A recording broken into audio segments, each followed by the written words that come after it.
Lord Jesus, a life that is true, striving to please Him in all that I do, yielding allegiance, glad-hearted and free. This is the pathway of blessing for me.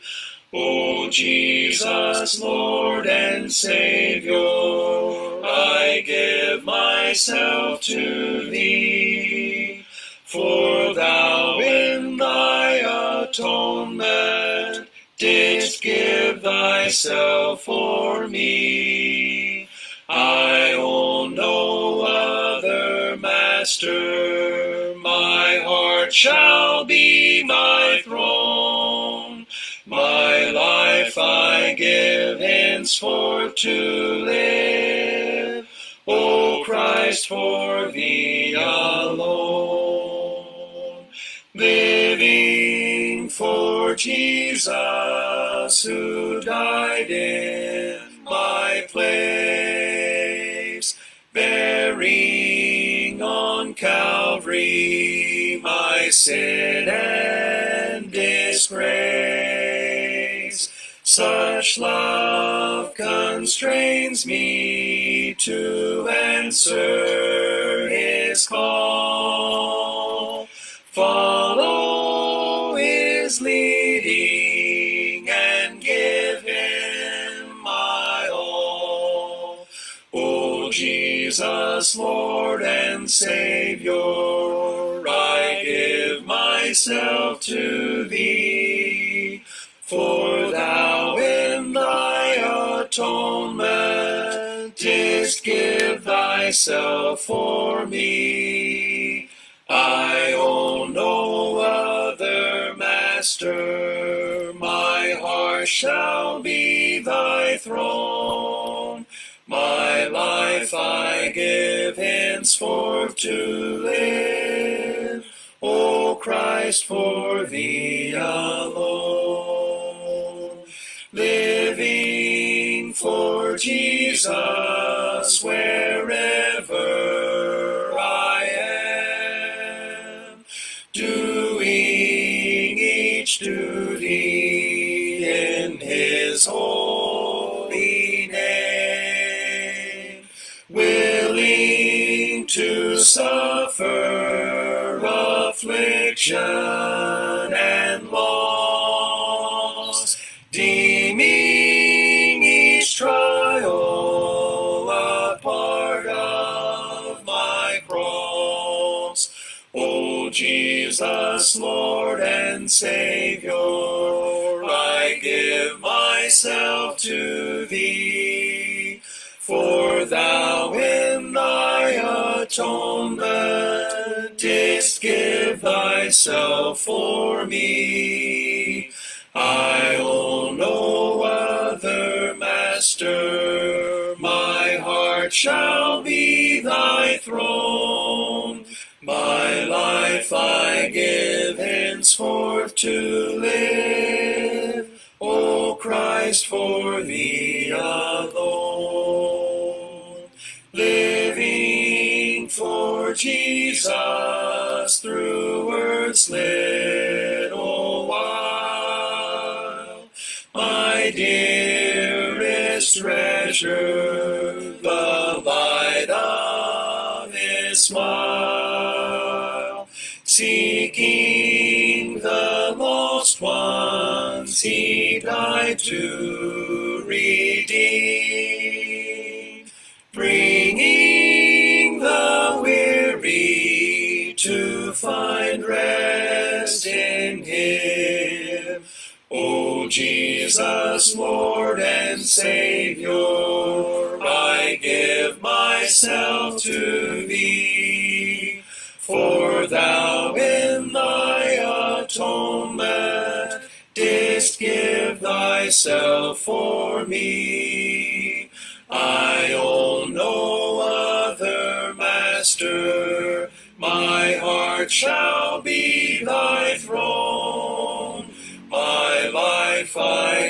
live henceforth to live, O Christ, for thee alone.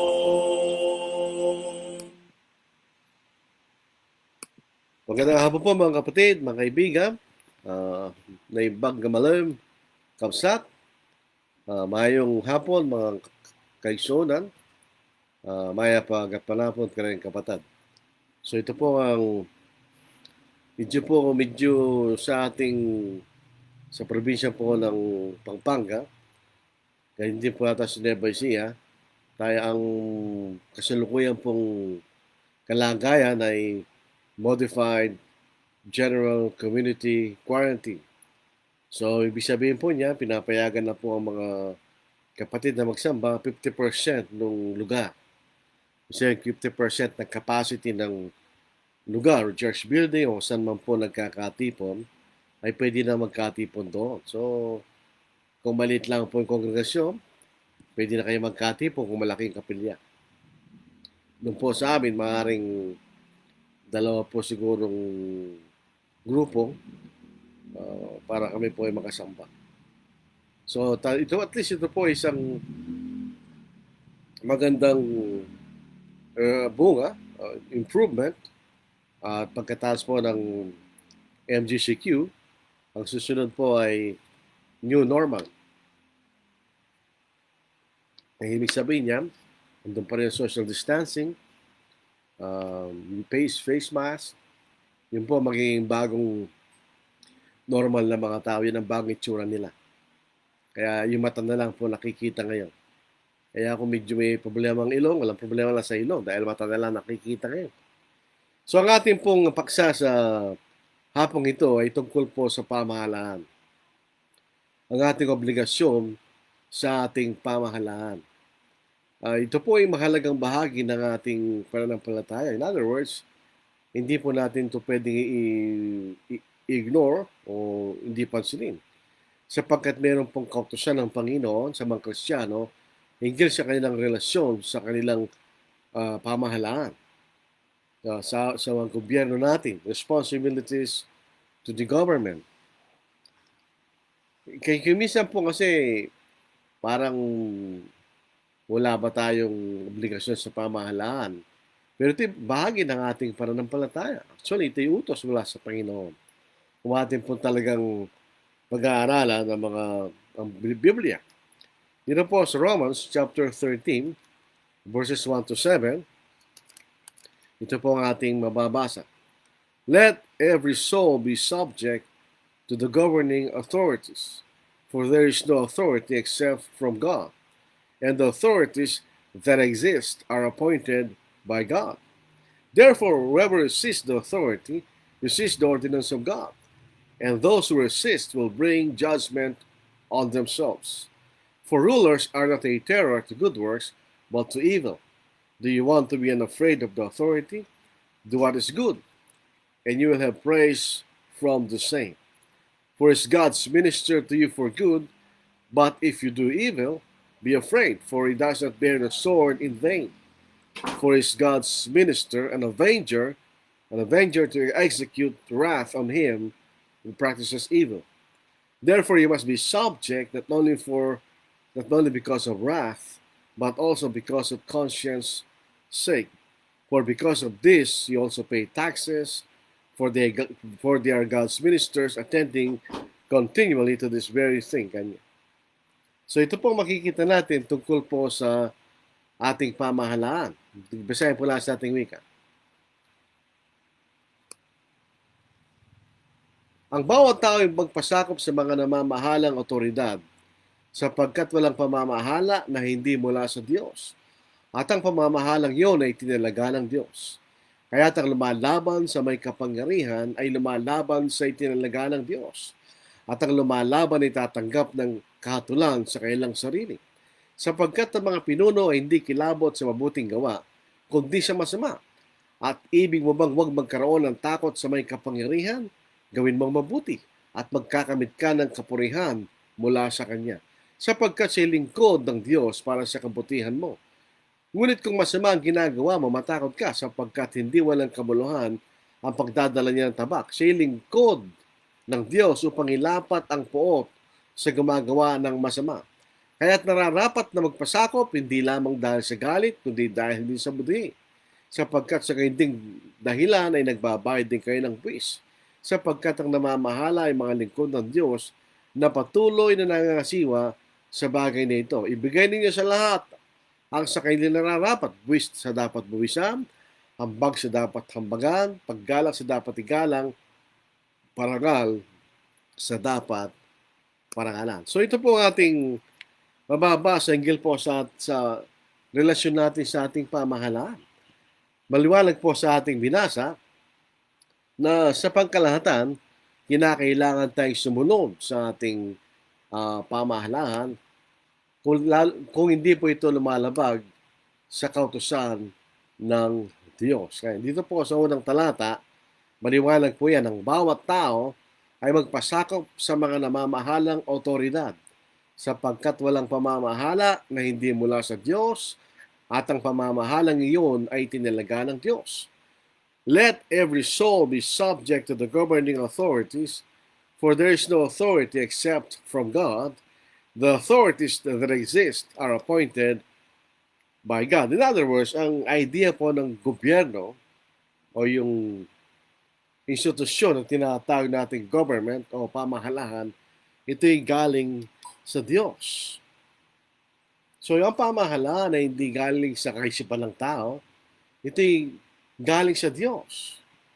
Dito po sa kahulugan po ng government, sabi po ni Webster, the act or process of governing, specifically authoritative direction or control. In other words, sa ating sariling wika, ang idea po ng government, ito po yung pagkakaroon po ng control o sila po namamahala ng direksyon na may otoridad, ganyan.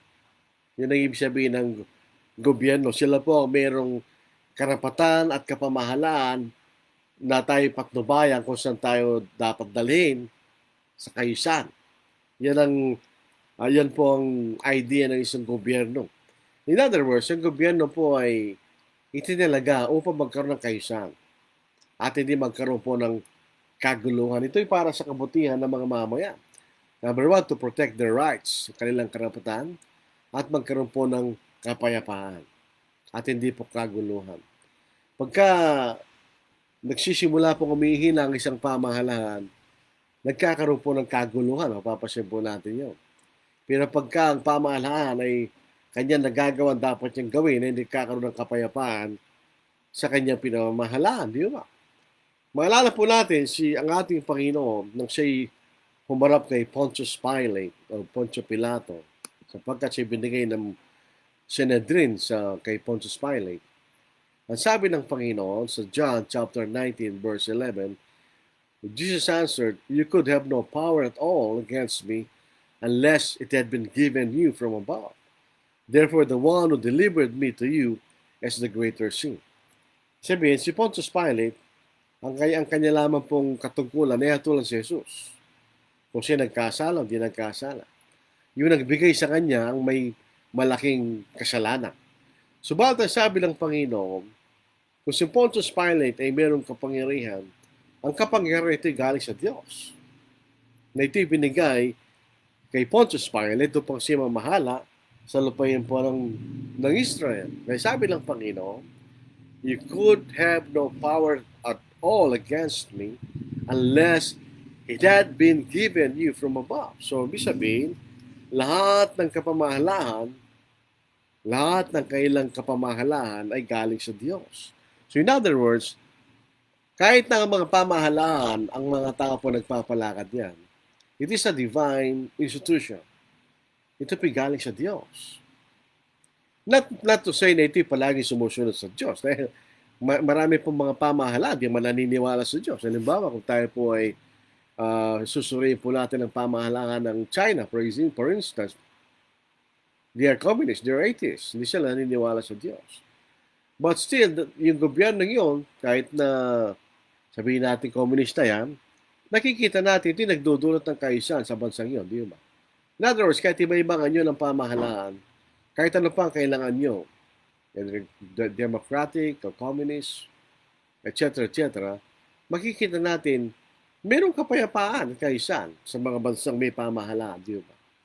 Pagka walang pamahalaan, ang tawag dyan ay anarchy, kaguluhan. Pag walang autoridad na namamahala sa isang pamayanan, it will cause anarchy o confusion, kaguluhan.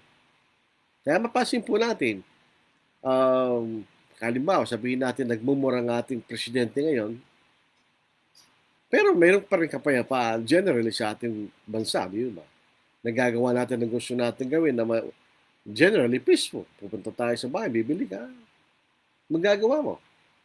May kaisan at kapayapaan. Ang mga namumuno, sabi po rito, hindi po sila kumakalaban sa mga bagay na mabuti, general, kundi sa mga bagay na masama. Hindi paparusahan ng pamahalaan ang hindi napatunayang nagkasala, di ba? O gumawa ng isang bagay na labag sa pamahalaan. Sapagkat sinasabi po sa ikatlong kapitulo, basahin tingnan po natin. Pumunta mo tayo sa ikalawa. Kaya't ang lumalaban sa pamahalaan kanya ay lumalaban sa Diyos. Lumalaban sa itinalaga ng Diyos, yung sinasabi sa atin.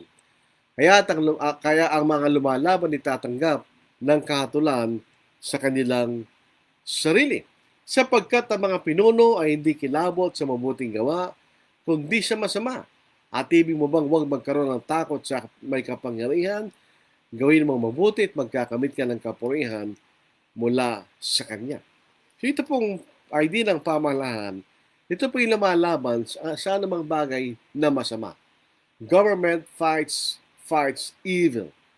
Yung mga gumagawa ng masama, halimbawa, sa pasalukuyang panahon, yung gumagawa ng mga illegal na droga, yung lumalaban ng Diyos dyan. Yung mga nananakit sa kailang kapwa, lalaban ng Diyos yan, ng gobyerno yan. Yung pumapatay sa kailang kapwa, lalaban ng gobyerno yan. Yung mga nanggagahasa sa mga babae, nilalabanan ng gobyerno. Sa lahat ng mga bagay na masama, nilalabanan ng gobyerno yan. Subalit sa kabilang banda, ang gobyerno ay pinatutupad niya ang nakakabuti para sa pamayanan. Yung pong essence ng ating mga batas. Ang mga batas po ay ginagawa ng mga mababatas natin na bahagi ng ating pamahalaan upang sa ikabubuti ng mga mamamayan. Pag meron sila nakita ng isang bagay na nakakasama sa pamayanan, sila yung gumagawa ng batas para ayusin nila yun. Yan ang function ng gobyerno. Ipinatutupad niya ang bagay na makakabuti para sa kanyang mga mamamayan. Kaya kung tayo po ay gumagawa ng mabuti, wala tayo dapat ikakatakot sa gobyerno. Sapagkat gumagawa po tayo ng mabuti, yun ang sinasabi sa atin.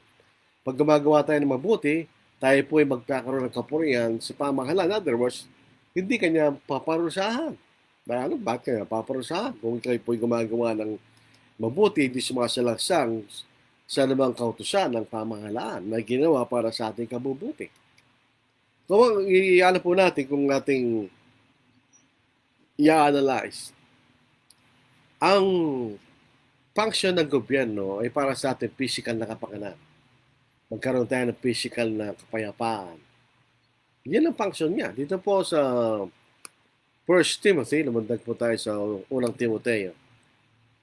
1 Timothy chapter 2. Ito ang basahin po natin. Sa unang Timoteo, ikalawang kapitulo, unang talata, ang ating kalawang talata. Una sa lahat ay sinasamo ko na gawin ang mga paghiling, mga panalangin, mga pamamagitan, at mga pagpapasalamat patungkol sa lahat ng mga tao. So kung binabasa natin ito, we can pray for all men. Hindi lang tayo nananalangin para sa ating mga kapatid sa pananampalataya, but we can pray for all men. Lalong-lalo na nasa gobyerno sa ikalawang talata, patungkol sa mga hari at sa lahat ng nasa mataas na katungkulan upang tayo mamuhay na tahimik at payapa sa buong kabanalan at paggalang. In essence, Yun ang ginagawa ng mga pamahalaan para yung mga mamamayan ay mamuhay ng tahimik at payapa. With reference to the Christians, para mamuhay tayong tahimik at payapa sa buong kabanalan at paggalang. In other words, sa ating paglilingkod sa Diyos. So, sa aking kaisipan, ang pamahalaan, ang idea po ng pamahalaan ay galing sa Diyos. Para sa panahon natin ngayon, ito para sa mga Kristiyano. Specifically, at sa lahat ng tao, generally. Sa mga Kristiyano dahil kung ang ating pamahalaan ay pinatutupad niya kaisa at tayo nagkakaroon ng katahimikan, ang mga Kristiyano ay makakasamba sa buong kapayapaan. At tayo mabubuhay sa buong kabanalan. Okay? So, yun ang essence ng gobyerno. Ito po yung naglalagay ng kaayusan sa pamayanan na kung saan ito ay namamahala. Yun ang makikita natin general essence of a government. Sa ikalawang talata, balik tayo. Kaya't ang lumalaban sa may kapangyarihan ay lumalaban sa itinalaga ng Diyos. At ang mga lumalaban ay tatanggap ng kahatulan sa kanilang sarili. Bulundag tayo sa verse 4. Sapagkat siya lingkod ng Diyos para sa kabutihan mo. Ngunit kung masama ang ginagawa mo, matakot ka. Sapagkat hindi walang kamuluhan ang pagdadala niya ng tabak. Siya lingkod ng Diyos upang ilapat ang puot sa gumagawa ng masama. Dito po sa English, sa New King James. Yung madaling po ang ating likod. Kaya na-adjust ko po. Yan. For he is God's minister or servant to you for good. But if you do evil, be afraid, for he does not bear the sword in vain, for he is God's minister or God's servant, an avenger to execute wrath on him who practices evil. So ito po makikita natin, dalawang gawain ng pamahalaan. Siya po'y lingkod para sa ating kabubuti. Sabi nga niya, God's minister to you for good. So yun ang isang bagay na ginagawa ng pamahalaan. At the same time, siya po ang magpaparusa sa gumagawa ng masama. So makikita nyo yun ang general function ng government. Siya po'y lingkod ng Diyos para sa mabuti, sa ikabubuti natin. It's God's minister for good. Okay, maganda po yun. Subalit, kapag lumalaban tayo sa pamahalaan, kapag siya lingkod ng Diyos sa kabubuti, lumalaban tayo sa mabuti. At pagka lumalaban tayo sa mabuti, lumalaban tayo sa Diyos. Di ba? Sapagkat lahat ng mabuti ay galing sa Diyos. So yun ang makikita natin. Dito po sa mga talata, sa verse 2 at sa verse 4, maliwanag rito na hindi tayo pwedeng lumaban sa ating pamahalaan. We cannot resist the government. Especially kung wala naman siyang ginagawang taliwas sa kalooban ng Diyos. If ginagawa lang niyang kanyang gawain, para magkaroon ng kapayapaan sa ating bayan, at malabanan ng kasamaan sa ating bayan, then we have to be subject to the government. Hindi tayo dapat lumaban sa ating pamahalaan. Kasi yung ibang mga tao, pag ang isang batas, halimbawa, ay lumalaban sa kailang interest, galit na galit sila. Lumalaban sa interest ng ilan, pero ito yung nakabuti para sa karamihan. So ito po ang makikita nating idea ng Diyos sa pamahalaan. Ito ang tagapagpaganap ng mabuti at tagapaglaban ng masama upang magkaroon ng kapayapaan at kaisan sa isang pamahalaan. Pag lumaban tayo sa pamahalaan, tayo hatulan ng pamahalaan. Sabi nga niyo, for is God's minister, an avenger to execute wrath on him who practices evil. Ang evil sa definisyon ng pamahalaan ay pag nilalabanan natin ang batas ng pamahalaan, then you're evil. Kasi ang kanyang pinatutupad ay mabuti. Pagkatapos ikay gagawa lang masama. Kaya kaatulan ka ng pamahalaan. Ikay parurusahan ng pamahalaan. Lahat po ng paglabag sa pamahalaan ay may kaparusahan. Kaya lahat ng batas may kaparusahan. Ang essence ng isang batas na ginagawa ng mga babatas ay para sa isang pakapakanan natin. Pero pa hindi mo ginawa yun, then, ikaw yung paparusahan. Kaya nga po sa ating Ang pamahalaan, may tatlong bahagi ng pamahalaan. Yung legislative, yung gumagawa ng batas.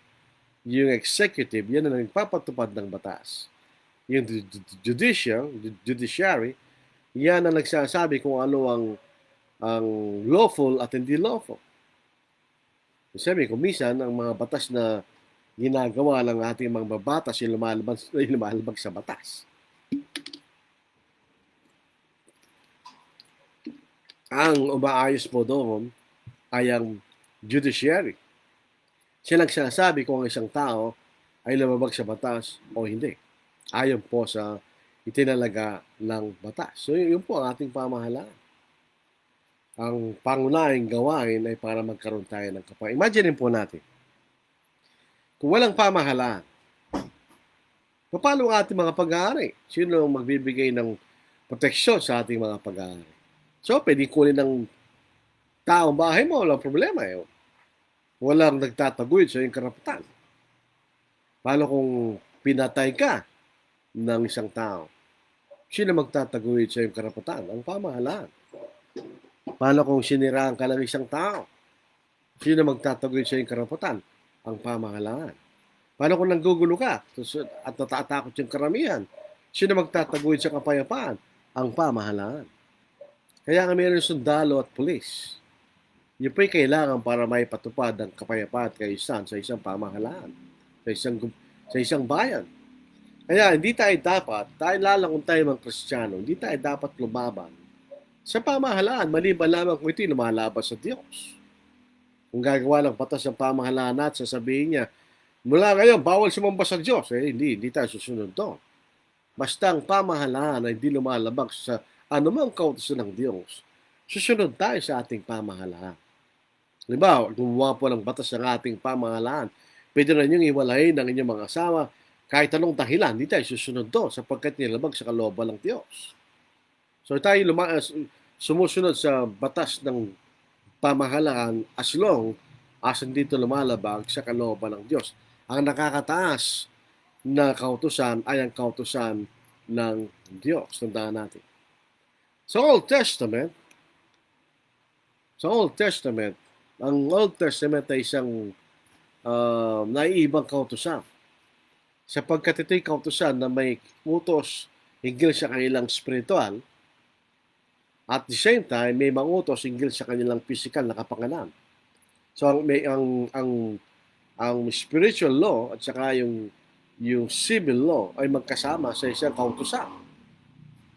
Pero doon po, kapag kay lumalabag sa batas ng pamahalaan, ikaw ay papatayin. Dito po sa Exodus chapter 21, verse 23. But if any harm follows, then you shall give life for life, eye for eye, tooth for tooth, hand for hand, foot for foot, burn for burn, wound for wound, stripe for stripe. May sabihin, kung ano ang ginawa mong kalapastanganan, yun din ang kaparusahan mo. Generally, sa ilalim po ng kautos ni Moses, pag ikay lumabag sa gitna ng dala tatlo saksi, ikay babatin. Ikay papatayin sa labas ng bayan. At sino mang lumalabag ay parusahan. Kaya doon po yung sinasabi, siya po ang tagapagganti at tagagawa ng poot doon sa gumagawa ng masama. Tandaan po natin yun. Hindi tayo pwedeng lumabag sa ating pamahalaan. Ngayon, dalawang dahilan yan. Sabihin, ang pamahalaan pwede kanyang parusahan kung ikay nagkasala. Yan ang wrath.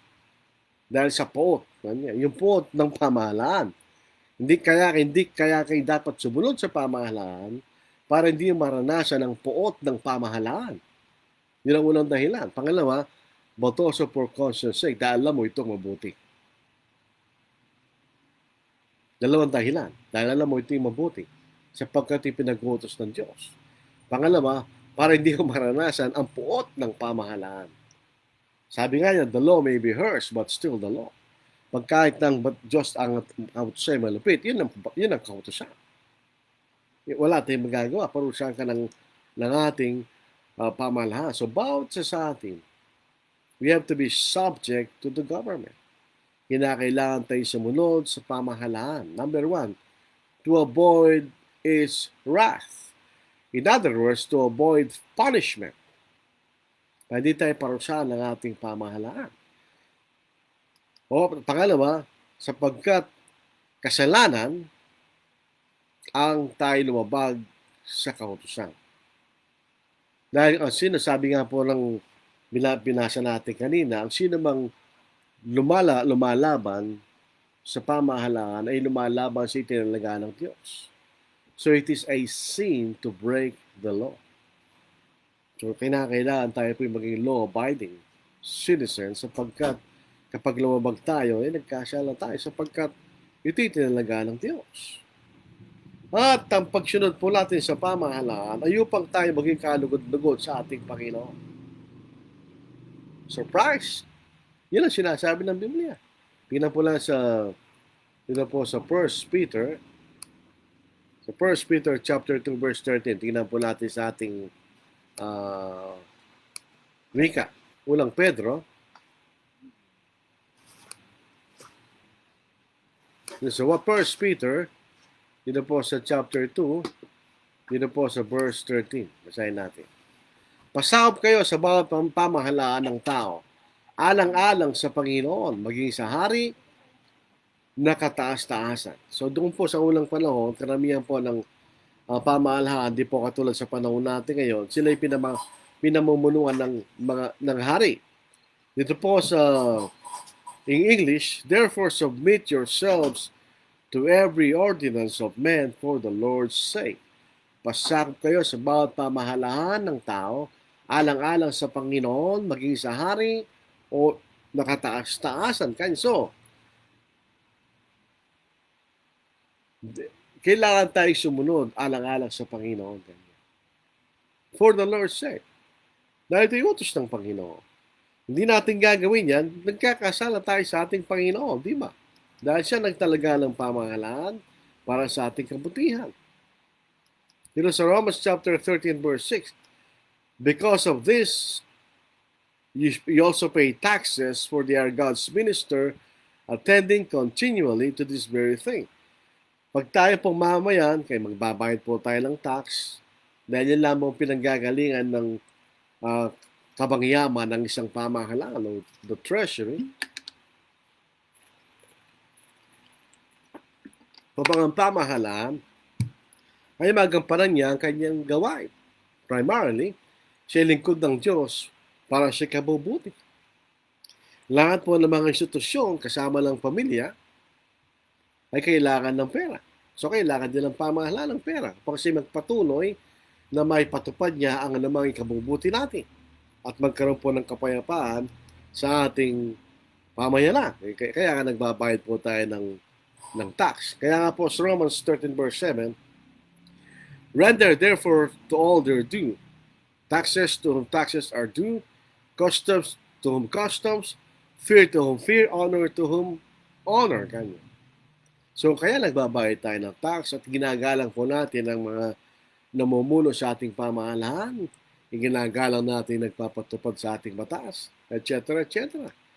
So, ibigay natin ng karampatang karangalan, ibigay natin ng karampatang paggalang, ibigay natin tayo po sumunod sa pamahalaan at tayo magbayad ng ating buwis sa pamahalaan.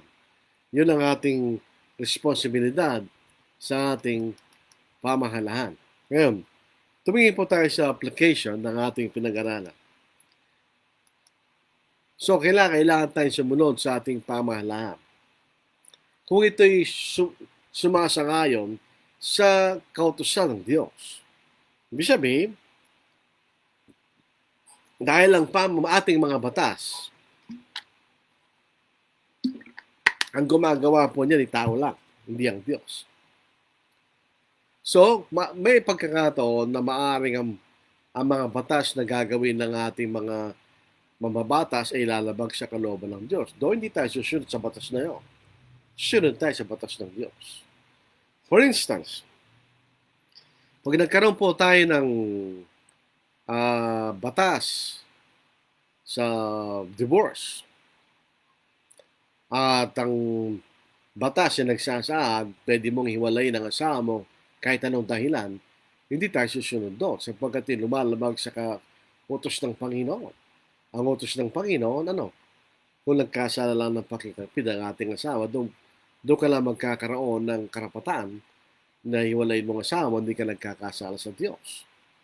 Halimbawa, sinasabi na gawa ng batas, mula ngayon ang tanging relihiyon lang, ganitong relihiyon, ay ito lalabag sa kalooban ng Diyos sapagkat yung relihiyon na yun ay lumalabag sa kautusan ng Diyos.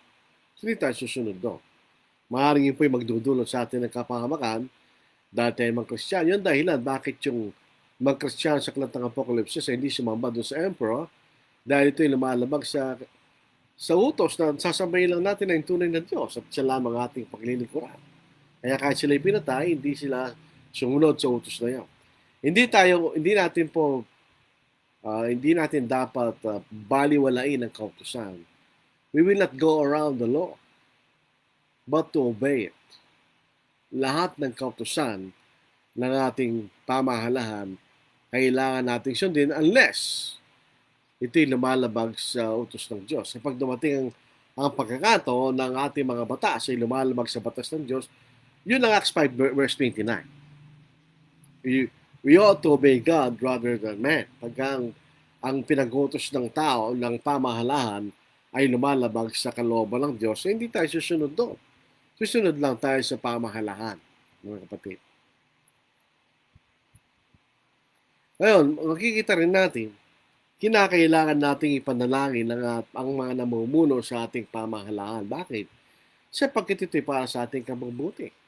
Ipanalangin natin na ang kailang mga gagawing mga kautusan ay para sa ating kabutihan.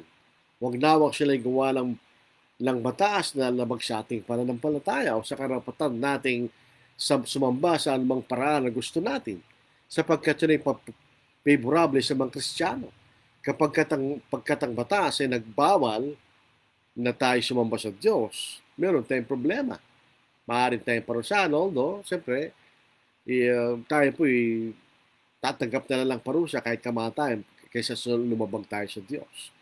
Sa 1 Timothy chapter 2 verses 1 and 2 binasa natin kanina.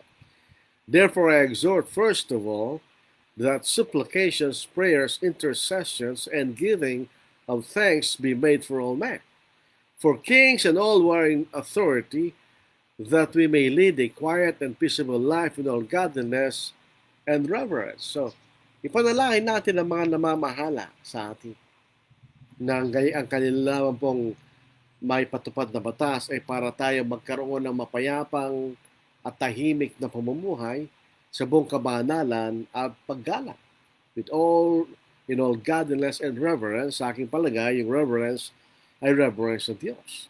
So, pinapanalangin po natin ang mga namamahala sa atin para sa ating kabubuti. Hindi tayo pwedeng magrebelde laban sa pamahalaan. We cannot rebel against the government. So, mga Kristiyano cannot be involved in overthrowing the government. Especially kung hindi naman siya lumalabag sa kautusan ng Diyos. So, hindi tayo dapat maging instrumento ng kaguluhan sa ating bayan. Makikita natin ang death penalty. Ito po isang controversy. Sabi nila po, Pilipinas lang daw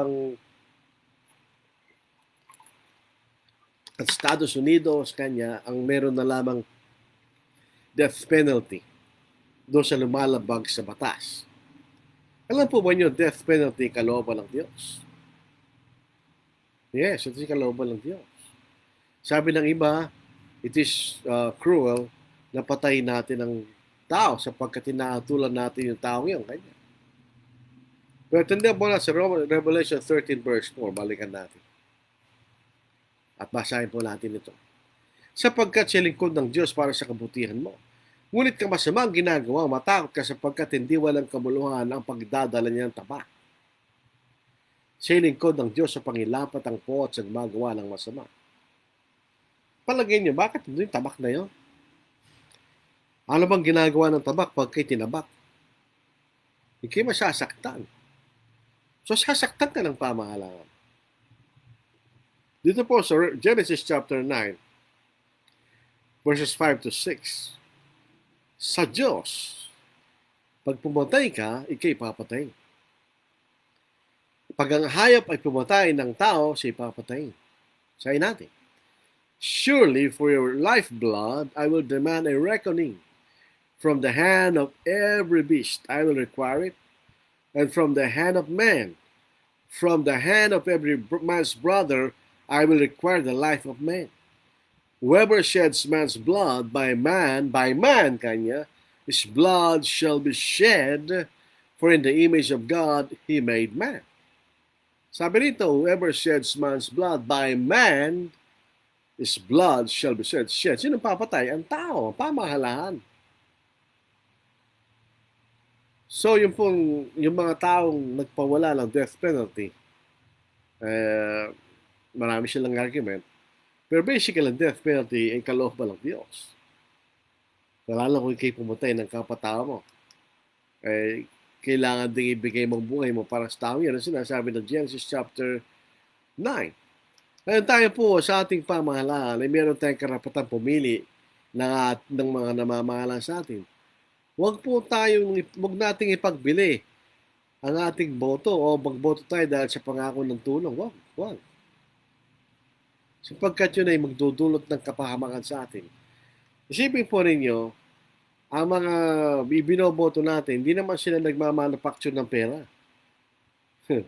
Sa palagay niya, pag binigyan ka ng pera, sila kukunin yun. Kukunin niya sa'yo. So pagka pinagbibili natin ang boto natin, we are promoting corruption. That's a sin. Yan ay kasalanan sa Diyos. So hindi natin dapat gawin yung gano'n. Iboto natin kung sino yung nakakala natin nararapat. At dapat ay meron tayong pamantayan. As much as possible, ang ating iboboto ay yung morally conservative. Ibig sabihin, yung naniniwala sa Diyos, laban sa same-sex marriage, laban sa homosexuality, laban sa corruption, laban sa abortion, laban sa divorce, at ibang mga bagay na hindi mabuti. Kasi yung mga namamahala na yan ang nagde-define kung ano magiging kaayusan sa ating lipunan. Doon po sa ibang lipunan, mas mahalaga pa yung buhay ng tao kaysa buhay ng hayop kaysa sa buhay ng tao. Halimbawa, sa ibang state ng US, kasalanan na ikaw ay manakit ng hayop, pwede kasalanan patayin mo yung bata sa sinapupunan o tinatawag natin abortion. That is foolishness, di ba? Huwag natin iboto yung mga taong ganoon. Sabi, although, siyempre, yung mga binoboto natin, yung mga Kristiyano yan, we have to make a good compromise. Yung mga alam nating ipapatupad nila kung ano talaga yung tama at naayon sa kalooban ng Diyos. Yun ang bumuboto nating mga namamahala sa atin. Huwag po lang, we should vote wisely and seriously. Ito yung obligasyon natin sa Diyos. Sapagkat nalalaman natin na pamahalahan ang magiging batayan ng ating katahimikan at kapayapaan sa mga dating na panahon. So kailangan natin gamitin ang ating tamang kaisipan pag tayo po yung naglalagay ng mga namumulo sa atin. At ang gobyerno po ay hindi welfare, hindi po yan ang pinanggagaling ng welfare, help, or benevolence. Hindi po tayo dapat umaasa sa ating pamahalaan. Dapat tayo umasa sa ating mga sarili. Tayo magtrabaho, gumawa sa ating mga kamay. Ang mga iba tingin nila sa pamahalaan ay silang dapat magbigay ng kanilang kabubuhay, welfare, health, or benevolence. Pwede tayong tulungan ng pamahalaan, why not? Pero halimbawa po yung ating binabayad sa PhilHealth, pera natin yun, di ba? Actually, di man tayo tinutulungan ng pamahalaan. We are paying for that insurance. So, kailangan ibigay ang ating benepisyo, di ba? We are paying for that. Hindi libre yun. So, huwag tayo mag-isip ng gano'n. Dito sa Ephesians 4:28, yan. Let him who stole steal no longer, but rather let him labor, working with his hands while it's good, that he may have something to give him who has need. So, kailangan tayo magtrabaho. Pag tayo mag-Kristiyano, dapat ang ating kaisipan, hindi tayo asa sa pamahalaan sa ating kabubuhay. We have to work. Kailangan tayo maghanap buhay.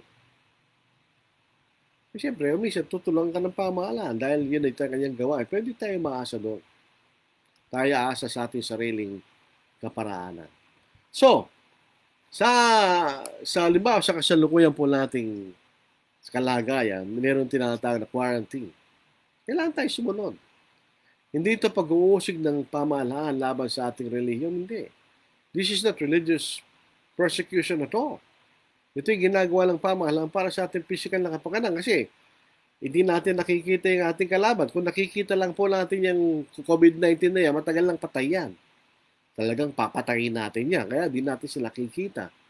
So, ang pamahalaan, gawa siya ng paraan sa iniisip niya, sa ikabubuti natin, para marami sa atin na hindi po magkasakit. In fairness po sa ating pamahalaan, alam po natin it's an imperfect government at very inefficient sa maraming pagkakataon. Pero kumpara po sa mga mas maulad na bansa, ang management po ng COVID-19 sa kasalukuyan, at least maganda. It's less than 5% na sa kanyang nagagawang masama sa atin. In comparison dun sa mga na-infeksyon at saka yung namamatay. It's less than 5%. So in other words, we are managing it well compared to ibang bansa despite na wala tayong gaanong pananalapi. Swerte tayo. Sa akin tingin, sa akin sarili, matibay lang ang Pinoy.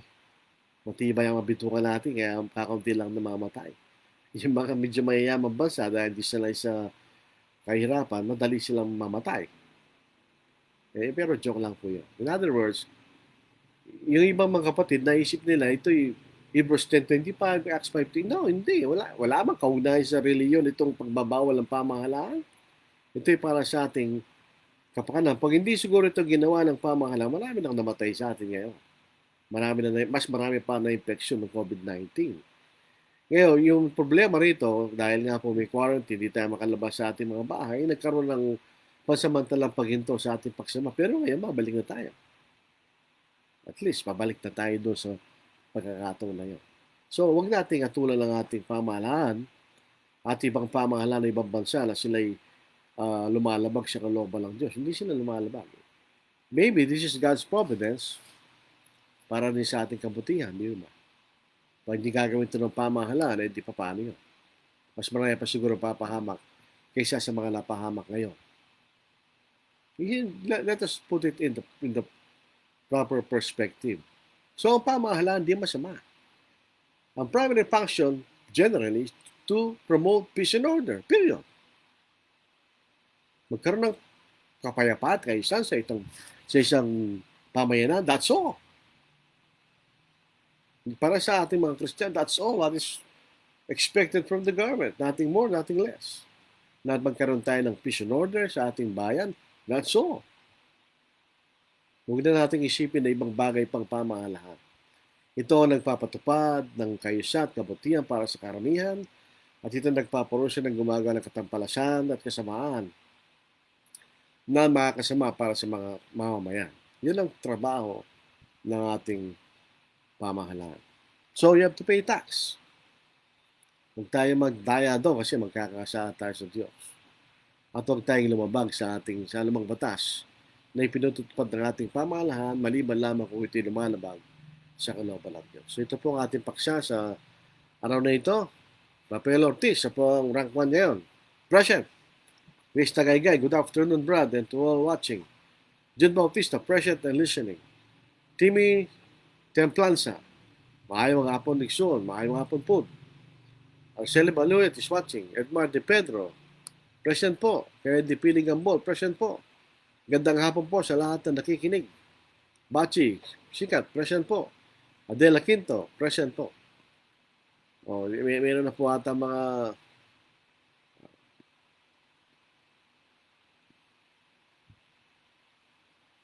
sabi dito, ranting against government through activism is a form of fight against government rules and policies which is instituted by God. But people in general doesn't care, just ignore it. Alam po nyo, pag pinansin po natin yung mga nagrarally. Karapatan nila yan. Siyempre, merong batas na nagsasabi, meron tayong karapatan, sabihin natin ng ating nasa loob. We have freedom of expression. Pwede mong gawin yan sa isang paraan na ikaw ay sa maayos na paraan. Halimbawa pa, yung mga jeep, nagrarally sila. Yung masama sa kanila, nagrarally sila, pag may mga jeep na mamamasada, sinasaktan nila, hindi dapat yun. You have freedom of expression, hanggang doon ka lang. I-express mo gusto mo sabihin, pero hindi ka mananakit. Hindi pwede yun. Yung pinapahayag po natin ng ating sa loobin, pwede natin gawin yan sa maraming paraan. Number one, sa US, sinusulatan nila ang kailang mga congressmen o kaya senador kung meron silang concern. O minsan, meron din sila, nagrarana din sila. Kaya nakikita rin natin yung mga iba sa US, magulo na, nagnanakaw. Hindi gano'n. Kasalanan po yun. We can express disagreement sa ating pamahalaan, why not? But we have to be still subject to the government. After we have expressed our opposition, kailangan pa rin sumulong. Kung ano ang isinasaad ng batas. Hindi yung lalaban tayo sa kaisan. So, hindi po dapat kasalanan po yun. On some issues of today, brother, could you shed some light regarding those posting issues directed at the government and on registration of all online selling activity, which is to pay taxes? Alam niyo, yun po ay wala naman kasi batas ngayon dyan eh. Ang online business, wala pang batas dyan. So, para sila magawa ng pamahalaan yan, they have to legalize online selling. Magkaroon sila ng batas para magkaroon ng kaisan to govern online business. Eh, iba yan. Wala pang batas na gano'n. So, kasi ang tax yan ay, yun lang po ang revenue ng gobyerno. Yan lang po ang paraan na makakalikom ng pananalapi. So, kung anong sasad ng batas tungkol sa bagay na yan, yan ang sundin ng mga nagbi-business na ganyan sa online selling. Kung minsan naman, meron din yata ang panutuntunan po dyan na yung hindi kumikita ng 250,000 per year ay hindi pwedeng i-tax.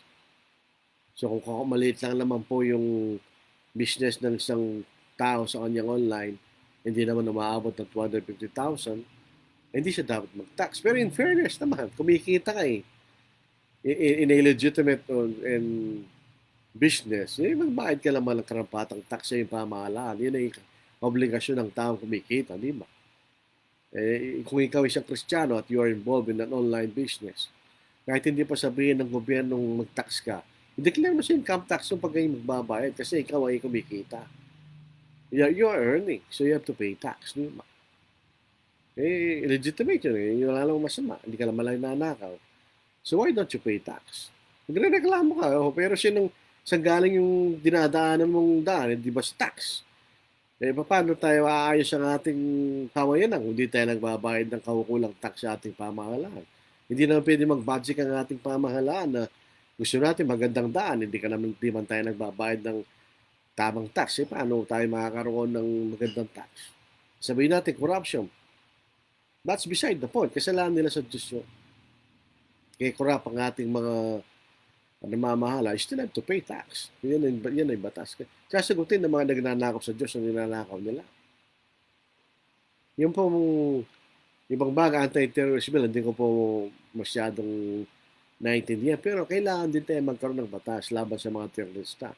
Sapagkat sa pangalan pa lang nila, terrorist, they are sowing terror. Nakakatakot yan. Kaya yun po yung protection sa atin. O baka naman kasi kahit dukutin nila yung mga inosente. Wala tayong magagawa doon, talagang gano'n. Perfect po ang anumang pamahalaan. Kaya nga, para tayo magkaroon ng protection dyan, kailangan Kristiyano tayo. Para kung ano mangyari sa atin, wala tayong problema. Wala bang naging biktima ng government abuse sa Prophet ni Moses? Meron mga tao naging bulak saksi sa kapwa nila, di namatay mga tao yun na walang kasalanan. O, ibig sabihin kung ganon, hindi na dapat sumunod sa kautos ni Moses? Hindi. The abuses of government doesn't mean huwag na tayo magkaroon ng government. Dahil kung ikukumpara natin ang abuso doon sa nagagawa, mas marami pa rin kabutihan nagagawa ng pamahalaan kaysa mga abuso niya. Basically, limbawa, yung daan natin, saan galing yan? Si pamahalaan. Yung sweldo ng mga polis na nagpapatupad ng kapayapaan sa tax. Yung sweldo ng ating mga sundalo na kailangang proteksyon ng bayan natin laban sa mga dayuwang sasakop sa atin sa tax.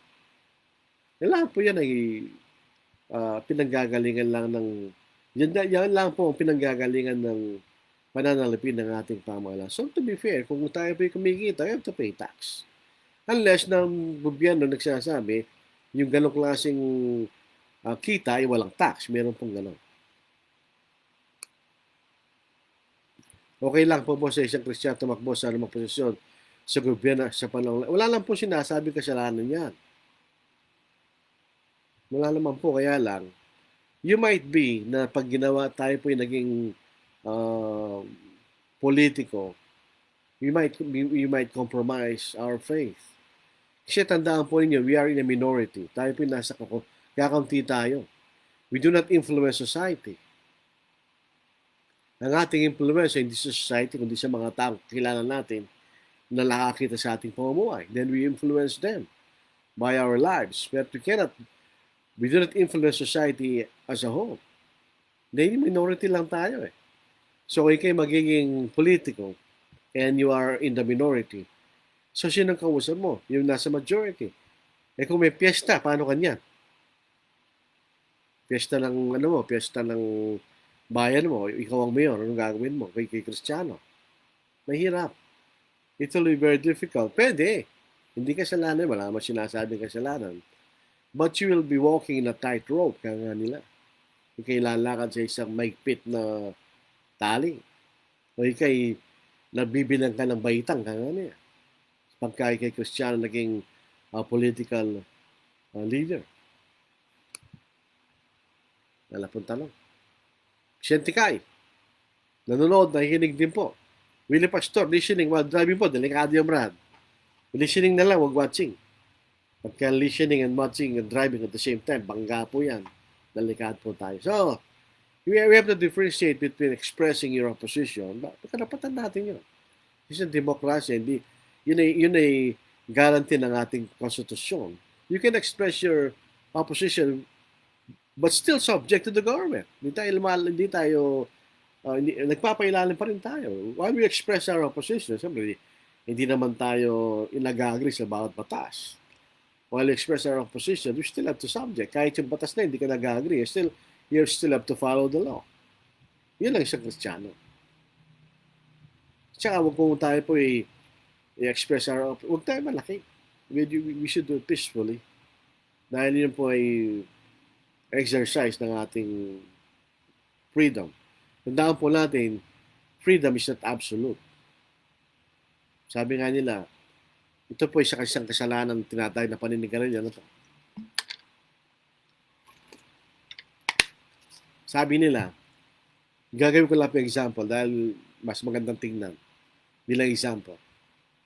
Ang iyong karapatang manigarilyo ay natatapos sa ilong ng katabi mo. So in other words, pwede kang manigarilyo kung wala naaamoy sa usok ng sigarilyo mo. In other words, you cannot smoke publicly. Kasi lalabag ka sa karapatan ng iba. Halimbawa, ang karapatan ng magpatugtog ng musika ay natatapos tenga ng kapitbahay mo. So huwag ka magpatugtog na napakalakas, pati kapitbahay mo nabubulabog. Hindi ganun ang karapatan mo mapatugtog. May mga nagsasaya, minsan naglalasing, ang ingay nila. That's against your neighbor's right. Dapat kung hindi nila ginagawa, nabiro, kasalanan na nga yung umiinom eh. Tapos sumisigaw pa sila. Hindi ka makatulong. Hindi dapat gano'n. Ang Kristiyano hindi siya gano'n.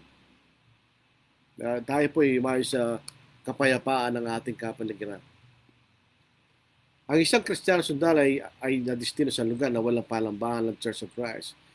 gaya ng Muslim area, tapos namatay siya doon, maliligtas ba siya? Yan ay magandang tanong.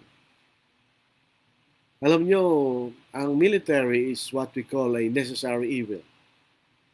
Kailangan niya ng isang pamahalaan to protect its territory. Sabihin, actually, ang tututusin, ang hindi sundalo ang dapat lumaban sa mga Muslim, dapat police. Dahil yan po ay peace and order issue, di ba? Ang sundalo ay isa panlabas na pagtatanggol sa ating pamahalaan. O, ibig sabihin, outside aggression. Kaya lang, wala tayong magawa. Ginagamit ang mga sundalo. Ito po dapat isipin ng isang Kristiyanong gusto maging sundalo.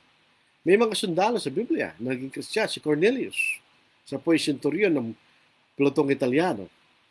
Wala naman tayong nabasang siya na bumitiw sa kanyang pagiging sundalo nung siya naging Kristiyano. But see to it, kapag ka pinasok natin ng anumang trabaho na hindi mapapabayaan ang ating pananampalataya. Sundalo man yan, nurse ka man, doktor ka man, o ano man, o ikay businessman, see to it na hindi mapapariwara ang ating pananampalataya. Delikado po kasi yun.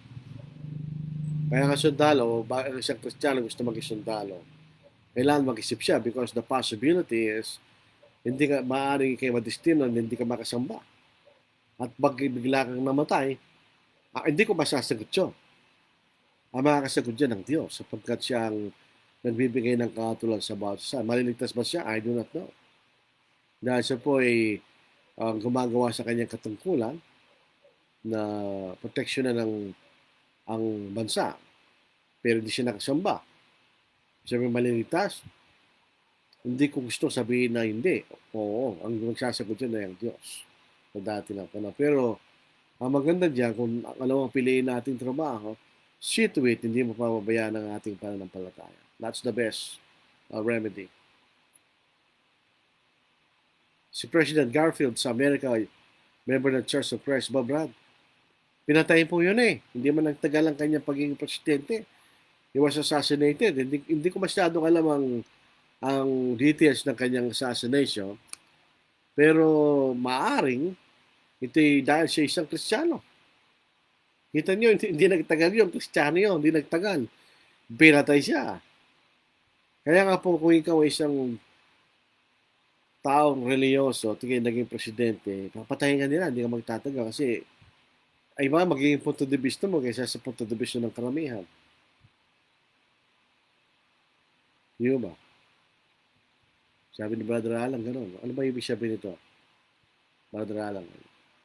Maraming salamat po. Sabi ni Yes, Tagaygay, Arnold Sil, salamat po. So, dito po kami, sa Highland Street, Southside Church of Christ, sumunod po kami sa pamahalaan. Dahil hindi naman niya pinasusunod yung mga pinasusunod niya dahil laban sa pananampalatayang Kristiyan. Hindi naman. Para sa ating proteksyon. Siyempre, dito sa pagkakataon nito, kahit ang Diyos, naintindihan niya yan. Anong gagawin mo? Lulundag ka sa checkpoint para sumamba. Hindi lalo ka nadali. Kristiyano ka pa naman. Hindi. Kaya ngayon, bibigyan tayo ng pagkakataon, manumbalik tayo. Di okay. At least ito'y testing sa ating pananampalataya. Gano'n ba katindi ang pananampalataya mo? Kung pagkatapos po ng ilang buwan na yan, matapat ka pa rin, hindi okay. Napatunayan mo na ikitapat ng Kristiyano sa gitna ng deficiencies nangyari sa ating gawa lang COVID-19 na yan. Wala po tayong tanong. So, kung wala na po tayong tanong, maaaring pwede na natin tapusin ng ating paksa. But number one, bilang summary, you have to obey the government. For as long hindi sila lumalabag sa batas ng Diyos. Okay, number one. Number two, you have to pay tax sa ating pamahalaan. The right tax. Pangatlo, bigyan natin ng paggalang ang mga tao na namumulo sa atin.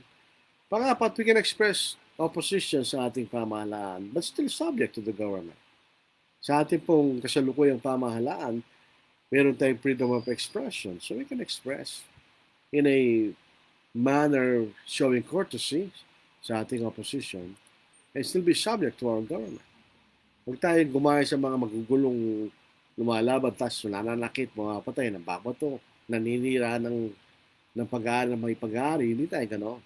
We are not troublemakers, we are peacemakers, sabi nga po sa Mark chapter 5. So tayo po'y mamayang tagapagtaguyod ng kapayapaan, hindi tagapagtaguyod ng kaguluhan. Brad, pwede bang humingi po ng copy opo, may bigay mo email mo, Brad, ipapadala ko po ang aking PowerPoint sa aking, kung sino po gusto nyong humingi ng kopya ng PowerPoint, just email me at ipapadala ko po. Sabi po ni Brother Jojo Campo, this merely illustrates conclusively that God's will is best done in God's way. Yes, of course. Lahat ng bagay na gawin natin sa paraan ng Diyos. And we'll be safe. At siyempre, maliligtas po tayo. Mas maganda yun. Wala po tayong tanong at comments. Maraming salamat. Dahil po sasamba lang kami sa linggo, magbabago lang po yung schedule ng ating pangaral sa aming linggo. Kasi dalawa pong pangkat kami, Group 1, Group 2. So, libre ako sa hapon. Alas 4 siguro, magkakaroon ng pangaral at saka alas 8 pa rin.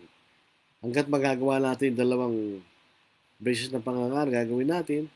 Pag dumating na yung normal, nagtatrabaho na lahat, alas 8 na lang siguro ng gabi. I-alternate na lang natin yung ating topic. Pwede ba, Brad, sa Messenger? Brad, pwede naman. Ako lang, pagpapadala po ako sa Messenger ng mga PowerPoint. Wala po tayong tanong. Salamat sa inyo, matyagang meron po akong sa inyo, meron ko recommend na debate po sa pagitan ng Church of Christ versus Iglesia ng Cristo. Napakaganda po, no? Talagang malinaw na pinagtanggol ng kapatid ng pagka-Diyos ng ating Panginoon. Kung gusto po niya, pwedeng ipadala sa messenger po niya. So maraming salamat mga kapatid.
You alone are my heart's desire, and I long to worship you.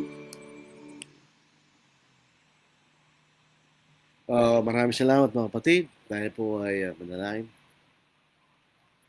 Ang banal, kayo po ay nagpapasalamat sa aming pamahalaan na namamahala sa amin sa gitna ng kakulangan ito dahil ito po ang nagpapatupad ng mga batas upang magkaroon kami ng umuwi kami sa buong kapayapaan kaysa sa buong kabanalan at paggalang upang kayo magpatuloy sa aming paglilingkod sa inyo, O Diyos, sa aming patuloy na pagsamba at pangangaral ng iyong salita. Itulot mo, Ama, na kami sumunod sa aming pamahalaan hanggat hindi ito lumalabag sa inyong kautusan, O Diyos. Nalalaman namin na ito'y lingkod mo para sa aming kabubuti. Patawarin mo kami, Ama, sa iyong mga pagkukulang, pagkakasala. Alam po namin ang iyong kawaan ay nasa amin, ang iyong mga mata ay nasa mga matwid at ang iyong mga panalangin ng mga matwid ay iyong pinakikinggan. Sana po ay itulot mo na kami manatiling tapat hanggang sa araw ng aming kamatayan. At ang mga bagay na ito ay aming hiningi, dakilang pangalan po sa Kristo.